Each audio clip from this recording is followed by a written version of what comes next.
Good morning students, कैसे हो। मैं रोहन उपाध्याय आज फिर हाजिर है मैथ्स का एक और टॉपिक लेकर।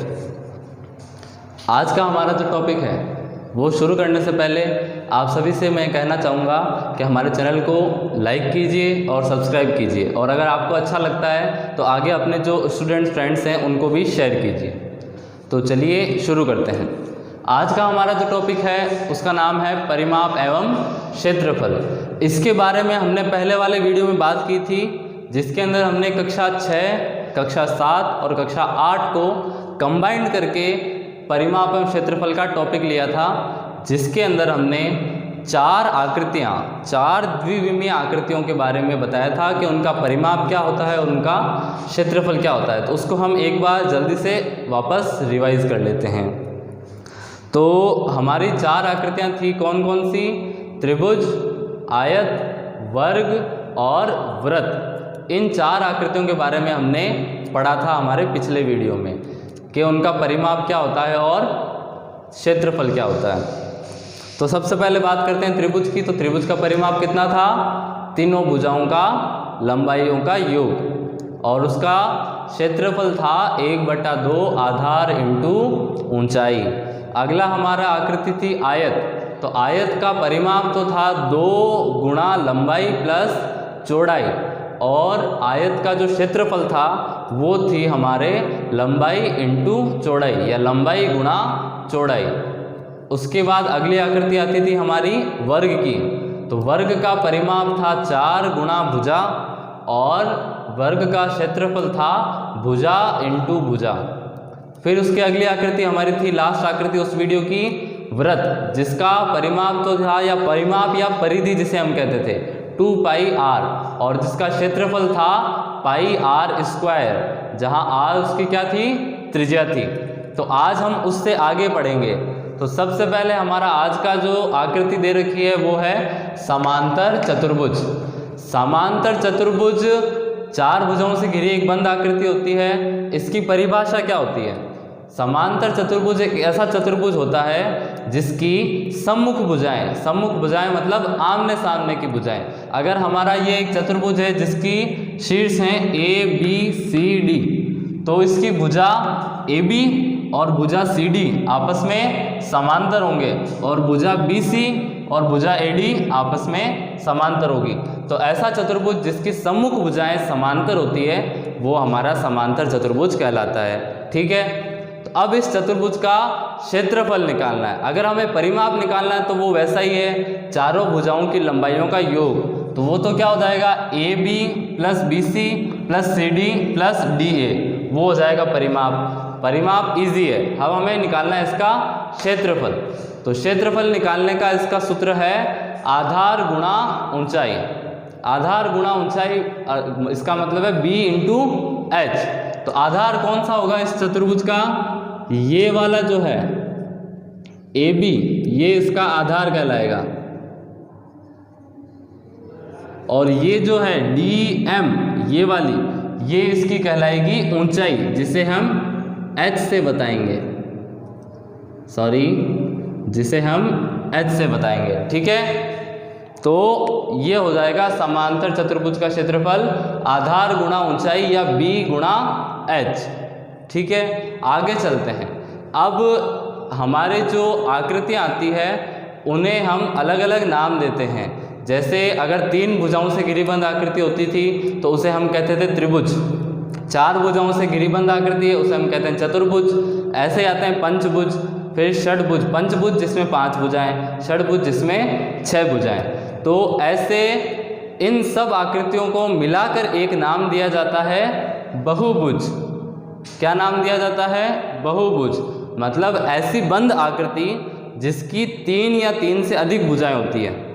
3 या 3 से अधिक भुजाएं, तो उस बंद आकृति का नाम होता है हमारा चतुर्भुज, बहुभुज। तो हमें उन बहुभुजों का अगर परिमाप निकालना है तो उसके लिए एक व्यापक सूत्र होता है जिसको हम यहाँ पे देखेंगे। तो बहुभुजों के परिमाप के लिए अगर हमारा पहला केस आता है कि अगर हमारा जो बहुभुज है वो समबहुभुज है, समबहुभुज हो तो परिमाप। समबहुभुज क्या होता है? समबाहुभुज ऐसा बहुभुज होता है जिसकी सभी भुजाओं की लंबाइयाँ समान होती है। क्या कहा मैंने? ऐसा बहुभुज जिसकी सभी भुजाओं की लंबाइयाँ एक समान होती है उसे हम कहते हैं समबाहुभुज। तो अगर हमें ऐसे समबाहुभुज का परिमाप ज्ञात करना हो तो उसका सूत्र होता है भुजाओं की संख्या इंटू एक भुजा की लंबाई। कैसे? जैसे हमने एक एग्जाम्पल लिया है बहुभुज का वर्ग। वर्ग की कितनी भुजाएं होती है? 4 भुजाएं होती है। तो हम क्या लिखेंगे? भुजाओं की संख्या कितनी है? 4 इंटू भुजा की लंबाई, अगर ए दे रखी है तो ए। तो ऐसे किसी भी समबाहुभुज का अगर हमें परिमाप निकालना है तो हम क्या करेंगे? उसकी भुजाओं की संख्या को गिनेंगे और एक भुजा की लंबाई से उसे गुणा करा देते हैं। तो भुजाओं की संख्या इंटू एक भुजा की लंबाई। ठीक है। अगला आता है, अगर हमारा वो बहुभुज समबाहुभुज नहीं है। समबाहुभुज नहीं है इसका मतलब उसकी जो भुजाएं हैं उनकी लंबाइयाँ अलग अलग है, समान नहीं है। तो ऐसा अगर आपके पास में कोई बहुभुज दे रखा है तो उसका परिमाप हम कैसे निकालेंगे? तो सीधा है, सभी भुजाओं की लंबाइयों का योग कर देंगे। जितनी भी भुजाएं हैं उस समबाहुभुज में 4 है, 5 है, जितनी भी है उनका क्या कर देंगे? योग कर देंगे लंबाइयों का। ठीक है। अगला, अब हम जब परिमाप और क्षेत्रफल की बात करते हैं तो परिमाप या क्षेत्रफल काम कहाँ पे आता है, उनका उपयोग क्या होता है? तो जैसे हम देखते हैं जो हमारे आसपास जैसे खेती की कोई ज़मीन होती है या हमारे पापा जी ने या किसी ने अगर कहीं पे ज़मीन ली है घर बनाने के लिए, तो उस ज़मीन को जब हम मेज़रमेंट करते हैं और उसके जब हम पैसे देते हैं तो वो किस हिसाब से दिए जाते हैं? वो उसके क्षेत्रफल के हिसाब से दिए जाते हैं, है ना। तो क्षेत्रफल किसी भी जगह की या किसी भी स्थान की उसकी लंबाई चौड़ाई देखकर उसका क्षेत्रफल ज्ञात किया जाता है, जिससे फिर हम उसका आगे इस्तेमाल कर सकते हैं। तो इसी कड़ी में आगे हम देखेंगे क्षेत्रफल में इकाइयों का रूपांतरण कैसे किया जाता है। जैसे अगर हम बोर्ड पे कोई आकृति बनाते हैं, चतुर्भुज जैसे वर्ग या आयत, तो उनकी लंबाइयाँ होती है सेंटीमीटर के अंदर। लेकिन अगर हम अपने इस बोर्ड को पूरे को देखते हैं तो हमारा ये जो बोर्ड है इसकी अगर हम लंबाई और चौड़ाई देखेंगे तो वो है मीटर के अंदर। ठीक है। इसी तरह अगर हम अपने ये जो रूम है हमारा क्लासरूम, इसकी लंबाई और चौड़ाई देखेंगे वो भी मीटर के अंदर आएगी। लेकिन अगर हमें बड़े सारे खेत की लंबाई देखनी है या चौड़ाई देखनी है तो उसको हम मीटर में नहीं मेज़र कर सकते हैं, उसको फिर किलोमीटर के अंदर मेज़र किया जाता है ना। तो इसी तरीके से फिर क्षेत्रफल को भी चेंज किया जाता है एक इकाई से दूसरी इकाई में। तो वो कैसे करते हैं वो देखेंगे हम।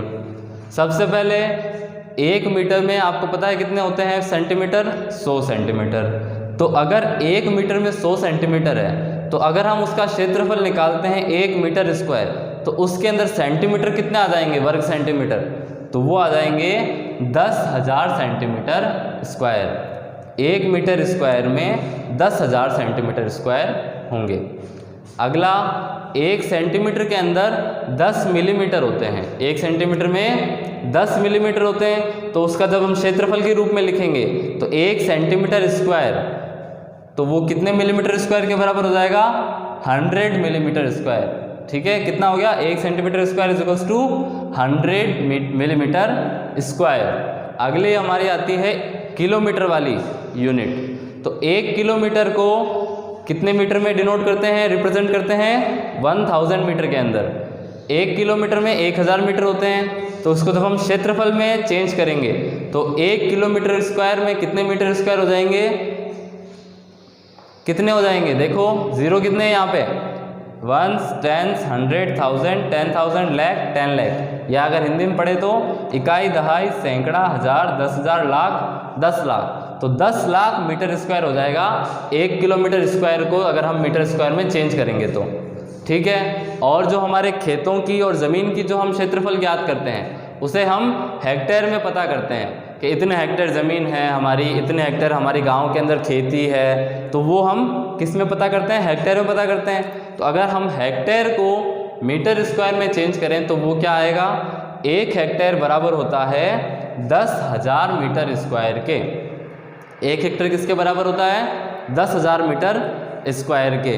अब इसके बाद में ये आपके 2 क्वेश्चन है जिनको आपको खुद से करना है। पहला क्वेश्चन है, एक बगीचा जिसकी लंबाई 25 मीटर तथा चौड़ाई 20 मीटर है, तो बगीचे का क्षेत्रफल ज्ञात कीजिए। दूसरा क्वेश्चन है, एक समांतर चतुर्भुज है जिसका आधार 8 सेंटीमीटर दे रखा है और ऊंचाई 4 सेंटीमीटर दे रखी है, उसका क्षेत्रफल ज्ञात कीजिए तथा जो क्षेत्रफल ज्ञात होता है उसकी इकाई को मिलीमीटर स्क्वायर में परिवर्तित कीजिए। इसका क्षेत्रफल आएगा सेंटीमीटर स्क्वायर में, उसको मिलीमीटर स्क्वायर में आपको परिवर्तित करना है। ठीक है, बाकी की अगले वीडियो में हम इसके आगे का जानकारी लेंगे। Thank you.